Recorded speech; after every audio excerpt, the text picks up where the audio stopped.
L'invité de Smart Impact, c'est Laetitia Audibert. Bonjour. Bonjour. Bienvenue, vous êtes la fondatrice de Gandhi et de Bouge ton Good. Alors, je veux bien que vous nous expliquiez, parce qu'il y a une succession d'expériences.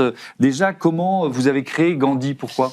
Alors, ça remonte à quand j'avais 6 ans, parce que j'ai fini de... Oui, j'ai commencé très tôt l'entrepreneuriat. En fait, quand j'ai eu 6 ans, j'ai fini devant le juge pour enfants, parce que les dames de service donnaient plus à manger au fils du maire à la cantine qu'à des personnes pauvres dans l'école. Donc, au début, j'ai donné mes repas, puis au bout d'un moment, j'ai eu faim. Ouais. Et donc, du coup, j'ai fait la révolution à la cantine, bataille de purée, etc. Et la maman du fils du maire m'a attrait en justice. Donc, je me suis retrouvée à 6 ans devant un juge pour enfants. Devant un juge pour enfants. Qui vous a dit quoi? Et alors qu'il m'a dit, oui, mademoiselle Audibert, vous ne pouvez pas faire justice vous-même. Et donc là, je me suis dit que ma carrière de justicière était fichue. Mais quand j'ai quitté son bureau, il m'a murmuré, mais vous avez eu raison. Et donc, vous êtes devenue avocate, c'est ça? Et je suis devenue avocate. Donc, mais ce besoin de justice, il était beaucoup plus fort que ça. Et je me suis dit, OK, comment je vais contribuer? Et alors, Gandhi, c'est quoi? Eh bien, Gandhi, il est né comme ça, en fait, en se disant, OK, moi, je veux la justice, c'est bien, mais je veux une justice pour tous et une justice globalisée. Et donc, j'ai créé un système qui, d'abord, était un système de cagnotte solidaire, 100% dédié aux associations, pour que les particuliers comme les entreprises puissent collecter des dons avec un processus de viralité. C'est-à-dire qu'on ne donne pas seul, on donne à plusieurs. On crée une communauté de donateurs. Et puis, fil en aiguille, on a été pas mal sollicité par les entreprises qui nous disaient, ben oui, nous, on veut embarquer nos clients, nos collaborateurs avec des dons d'onboarding pour souhaiter bienvenue à un collaborateur quand il rentre dans une entreprise, les dons cadeaux pour les fêtes de fin d'année. Et puis, on s'est dit, OK, on va construire un système qui va permettre aux entreprises qu'on a beaucoup fréquentées, de remplir tous leurs besoins. Donc, on a créé ensuite, cette année d'ailleurs, on a lancé Gandhi Bouge ton Good, qui a pour vocation d'être un outil 360. Comment ça fonctionne, Bouge ton Good? Ça fonctionne de façon protéiniforme. On va d'abord embarquer les collaborateurs autour de l'engagement solidaire en les encourageant à faire du sport.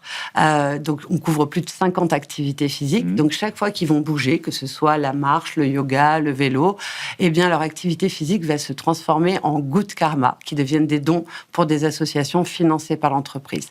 Et donc, on touche à la fois le collaborateur, mais surtout, on a une grande nouveauté là, qui est qu'on va toucher le consommateur final. C'est-à-dire que vous êtes le client d'une marque, vous allez aussi pouvoir bouger pour cette marque, par exemple pour Octobre Rose, prendre soin de votre santé tout en faisant du bien à une cause derrière. Mais on va beaucoup plus loin parce que le sport, c'est super. Aujourd'hui, 95% des Français sont sédentaires. Donc, c'est un gros enjeu pour de santé publique. De santé publique, tout à fait. Et donc, déjà, au-delà du sport, on va leur donner des conseils de diététique, de nutrition, sur la santé mentale, grande cause nationale 2025. Mais également, on va les former à la RSE.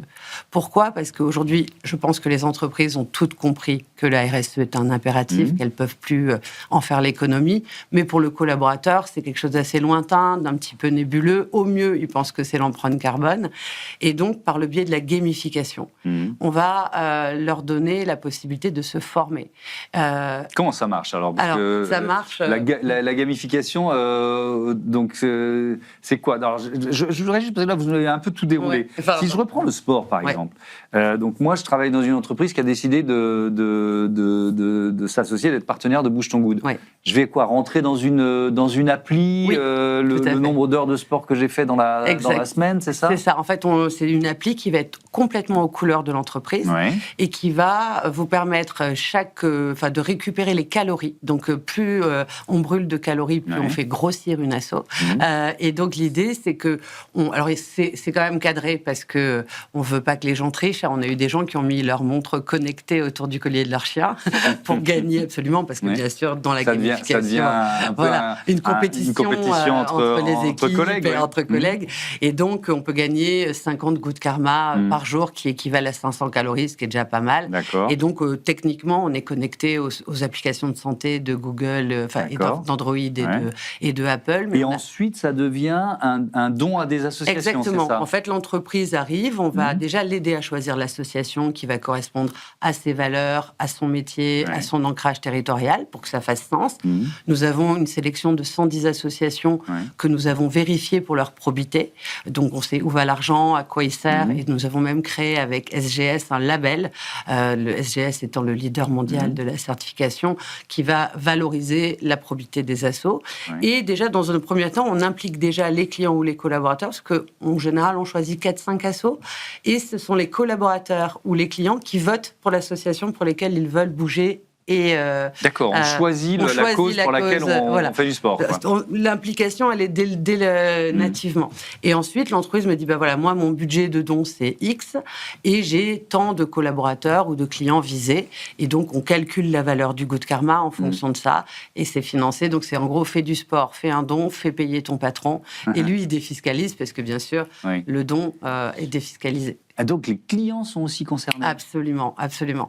En fait, on s'est rendu compte que, bien sûr, la RSE pour les collaborateurs, c'était une première étape nécessaire, mais si on veut vraiment que le monde change, il faut aller toucher le grand public.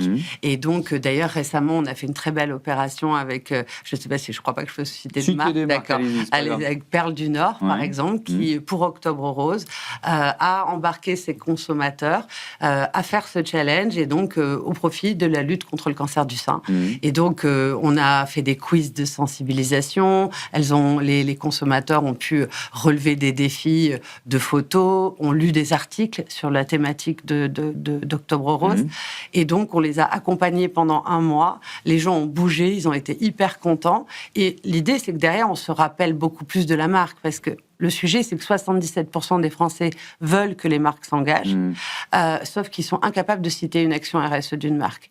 Pourquoi ? Parce qu'ils ne le vivent pas. Donc nous, on leur fait vivre la RSE de la marque. Et en plus, ça évite tout ce qui est greenwashing, social washing derrière. Et en plus de ça, pour la marque, c'est un double bénéfice de fidélisation émotionnelle, mais également, c'est une façon de prouver ce qu'elle fait. Je fais ce que je dis et je dis ce que je fais. Et au-delà de ça, en termes de communication, c'est extrêmement puissant, puisque dans l'application Bouge ton Good, il y a la possibilité de faire de l'UGC, donc du User Generated Content. C'est pas les cinémas.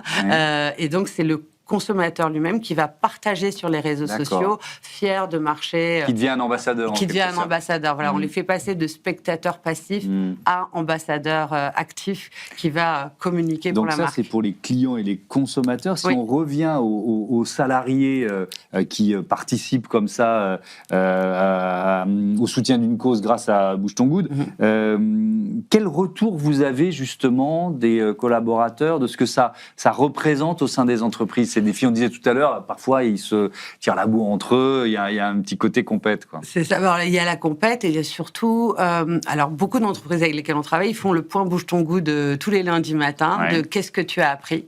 Donc déjà, ça c'est vraiment hyper important, ça crée une énorme cohésion, et surtout dans un monde où il y a énormément de télétravail, où les gens ne se voient plus, ça crée un moment de lien. Par ailleurs, c'est aussi un énorme enjeu pour la marque employeur. C'est-à-dire que quand on embauche un jeune talent, la Gen Z, aujourd'hui, elle a besoin et envie d'aller dans des entreprises engagées, et elle va pouvoir faire du bien. Quand vous savez que chaque pas que vous faites, ça va aider un enfant malade, reforester quelque chose, déjà, ça vous donne vachement plus envie de faire du sport, parce que c'est un peu plus motivant quand même.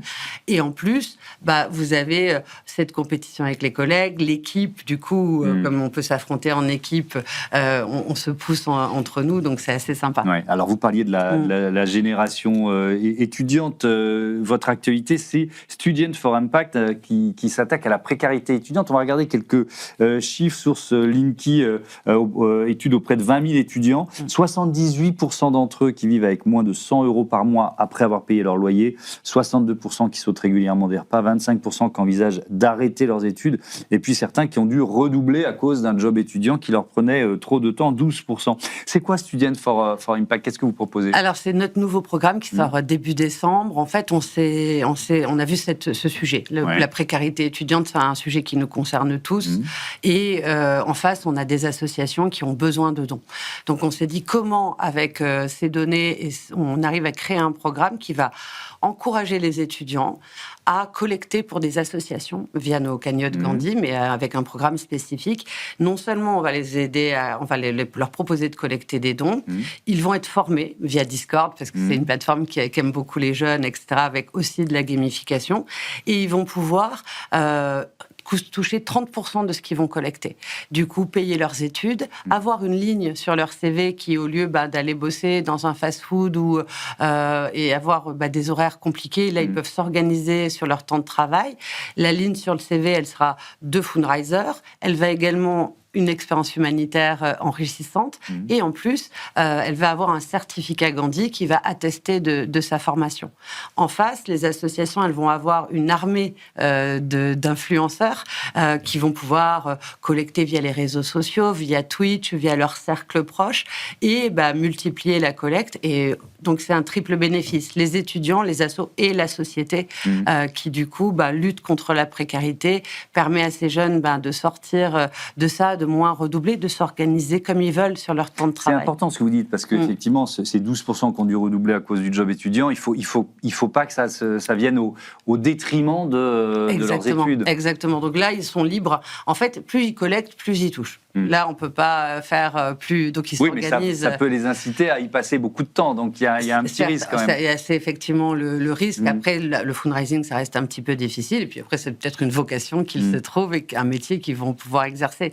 C'est effectivement une limite que nous, on ne peut pas mettre derrière. Mais en tout cas, elle est moins réglementée qu'un job où vous devez faire des horaires de telle heure à telle heure. Il y a beaucoup plus de souplesse derrière. Et on croit beaucoup à ce projet parce que les jeunes sont très volontaires. Je pense qu'il y a un gros jeune washing ou bashing. Et en réalité, les enfants ou les jeunes, ils ont envie de bosser. Ils sont très concernés par le social et l'environnement.